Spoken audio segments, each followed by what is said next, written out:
And today's tip is game selection. I want you to picture one thing. You're single, you have a bunch of friends, you walk into a bar, you see 2 or 3 pretty women sitting by the bar, right? And they're sitting all by themselves, and you see a couple of tables next to them that are empty. And then you see a couple of tables in the far corner overlooking the garden that is empty. You just want to have a good time and meet some people, right? Which table would you choose and why? You'd probably go take the table which is empty right besides the women, right? And not take the one that's at the end, which is facing the garden, unless you want to come out and just have time by yourself. But right now you've come out with a group of boys, all of y'all are single, and you see this group of women that are single too. You're gonna go and choose the table right next to them, right? And that increases your chances of speaking to them. However, if you take the table in the far corner, I'm not saying you can't speak to them. However, your chances are going to be a lot lesser, right? A, you're not going to be facing them. They're not going to be facing you either. You're going to be facing the garden. And B, it's just going to be way more awkward when 4 guys just walk up. However, if you choose the table right besides them, your chances are going to be way higher to start a conversation and chat them up. So similarly, in poker, when you walk into a casino, when you walk into a home game, or when you decide what game you want to play, you want to be playing games where your chances of winning are way higher.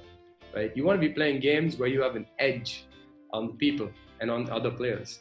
Think about this. Let's say it's the World Cup semi-finals, India versus Pakistan, and India comes through in a thrilling nail-biter.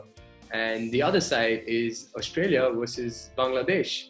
And it's going down to the wire. And Murtaza is probably bowling. Who would you support being an Indian? You would obviously want Australia to lose. Right? You want Bangladesh to come out winning so that you can play Bangladesh in the finals. Why? Because they're an easier opponent. So what happens if they're an easier opponent?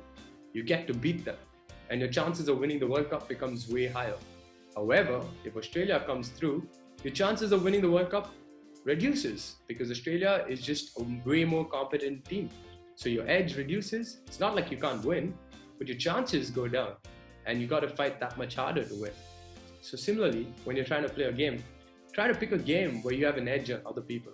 Assess your skill level, learn to assess your opponent's skill level, and try to play games where you have an edge. I'm not saying don't play with good players, because you have to play with good players to really understand where you stand, and you'll only get better when you play with good players.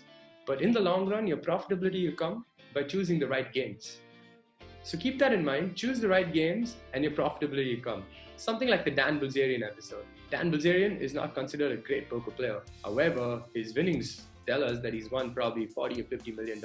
Why? Because he plays in the right games. He plays in these games where all these businessmen are ready to play him, and these businessmen have no idea what to do. And he has an edge on that. He has an edge on those guys, and those guys have deeper pockets, so his profitability increases, right? So similarly, you want to be playing games where your edge lies. I mean, Phil Ivey or Daniel Negreanu is probably way better, but they might not get access to these games. Or they might get access to these games. But Dan Bilzerian has created a niche for himself. He's realized how to play poker with guys who are less better than him and increase his profitability. So keep that in mind and choose the right game every time you play poker. And that's how your profitability will go up. Stay tuned and subscribe to the channel if you like the content. And I'll be giving you more stories and more tips. Take care.